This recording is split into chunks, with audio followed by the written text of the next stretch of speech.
ನಿರ್ಮಲಾ ಹೊಸಮನಿ ಕಿಚನ್ಗೆ ಸ್ವಾಗತ. ಇವತ್ತು ಪಡವಲಕಾಯಿದಿಂದ ಬಜ್ಜಿ ಮಾಡತ್ತೀನಿ. ಇದು ಪಡವಲಕಾಯಿ ಅದು ಎಷ್ಟಿತ್ತಂದ್ರೆ ಒಂದಿಷ್ಟಿತ್ತು ಪಡವಲಕಾಯಿ. ಅದರದ್ದು ಬಜ್ಜಿ ಭಾಳ ಚಲೋ ಆಗ್ತೈತಿ. ಮತ್ತು ಪಡವಲಕಾಯಿ ಯಾವಾಗೂ ಹೆಲ್ತಿಗೆ ಚಲೋ. ಇದರದ್ದು ಕೋಸಂಬರಿನೂ ಮಾಡ್ತಾರೆ, ಪಲ್ಯನೂ ಮಾಡ್ತಾರೆ. ನಾ ಅದಕ್ಕೆ ಬಜ್ಜಿ ಮಾಡಿ ನಿಮಗೆ ತೋರಿಸ್ರಾತಂತ ಬಜ್ಜಿ ಮಾಡಾಕತ್ತೀನಿ. ಇವನ್ನ ಏನು ಮಾಡಿದಾನಂದ್ರೆ ಹಿಂಗೆ ಸಣ್ಣಗೆ ಗಾಲಿಗಟ್ಟೆ ಹೆಂಚೆ ಇದ್ರಾಗಿಂದೆಲ್ಲ ಬೀಜ ತಕ್ಕೋಬೇಕು. ಬೀಜ ತೆಗೆದಿಟ್ಕೊಂಡೇನಿ. ಒಂದು ಸಣ್ಣ ಒಂದು ಬಾಲ್ ಕಡ್ಲಿ ಬ್ಯಾಳಿ ಹಿಟ್ಟೈತಿ, ಮತ್ತು ಜುನ್ಕದ ಹಿಟ್ಟು ಅಂತಾರಲ್ಲ ಅದೈತಿ. ಮತ್ತು ಇದು ಅಕ್ಕಿ ಹಿಟ್ಟು ಒಂದು 2 ಸ್ಪೂನ್ ಐತಿ, ಸಣ್ಣ ಸ್ಪೂನ್ಲೆ. ಮತ್ತು ಒಂದು ಸಣ್ಣ ಒಂದು ಬಾಲ್ ಕೊತ್ತಂಬರಿ ಐತಿ. ಮತ್ತು ಇದು ಖಾರ, ಒಣ ಖಾರ ಪುಡಿ, ಮತ್ತು ಇದು ಅರಿಶಿನ ಪುಡಿ, ಹಿಂಗ 2 ಕಾಳು ಅಜವಾನ ಇಟ್ಕೊಂಡೇನಿ. ಒಂದು ಸ್ವಲ್ಪ ಜೀರಿಗೆ ಇಟ್ಕೊಂಡೇನಿ. ರುಚಿಗೆ ತಕ್ಕಷ್ಟು ಉಪ್ಪು ಇಟ್ಕೊಂಡೇನಿ. ಮಾಡೋ ವಿಧಾನ ತೋರಿಸ್ತೇನೆ ನೋಡಿ. ಇದು ಕಡ್ಲಿ ಹಿಟ್ಟು ಐತಿ, ಒಂದು ಬಾಲ ಹಾಕಾಕತ್ತೇನಿ. ಮತ್ತು ಇದು ಅಕ್ಕಿ ಹಿಟ್ಟು 2 ಸ್ಪೂನ್ ಐತಿ ಹಾಕತ್ತೇನಿ. ಅಕ್ಕಿ ಹಿಟ್ಟು ಯಾಕೆ ಹಾಕ್ಬೇಕಂದ್ರೆ ಬಜ್ಜಿ ಬಿರುಸಾಗ್ತಾವೆ, ಚಲೋ ಆಗ್ತಾವೆ. ಮತ್ತು ಇದೇನೈತಿ ಖಾರ, ಉಪ್ಪು, ಅರಿಶಿನ, ಹಿಂಗ, ಅಜವಾನ, ಜೀರಿಗೆ, ರುಚಿಗೆ ತಕ್ಕಷ್ಟು ಉಪ್ಪು ಎಲ್ಲ ಹಾಕಾಕತ್ತೇನಿ. ಮತ್ತಿದು ಕೊತ್ತಂಬರಿ ಒಂದು ಸ್ವಲ್ಪ ಜಾಸ್ತಿ ಹಾಕಬೇಕು ನೋಡಿ. ಇದನ್ನೆಲ್ಲ ಮಿಕ್ಸ್ ಮಾಡ್ಕೋಬೇಕು.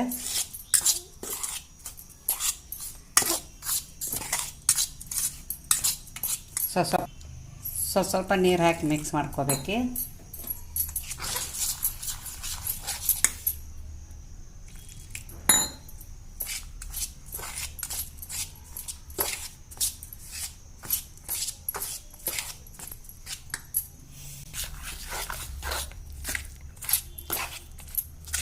ನೋಡಿ ಹಿಂಗೆಲ್ಲ ಕಲಸಾತೀನಿ.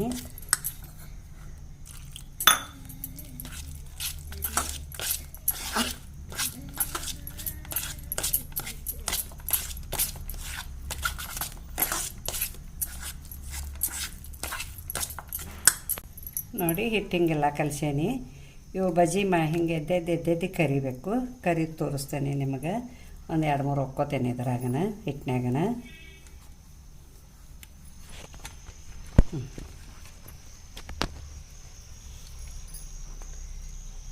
ಎಣ್ಣೆ ಡೀಪ್ ಫ್ರೈ ಮಾಡೋಕೆ ಎಣ್ಣೆ ಇಟ್ಟೇನಿ.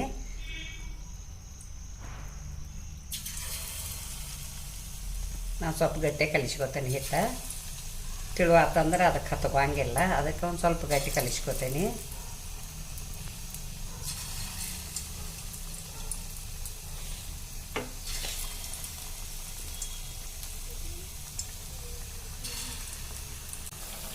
ನೋಡಿ ಇವನು ಹೊಳಿಸಕ್ಕಾಕತ್ತೇನೆ ಬಜ್ಜಿ. ಇವು ಸ್ವಲ್ಪ ಸಣ್ಣ ಇಟ್ಟು ಕರಿಬೇಕು. ಎಂದ್ರೆ ಒಳಗಿಂದ ಅದು ಬೇಯ್ತೈತಿ.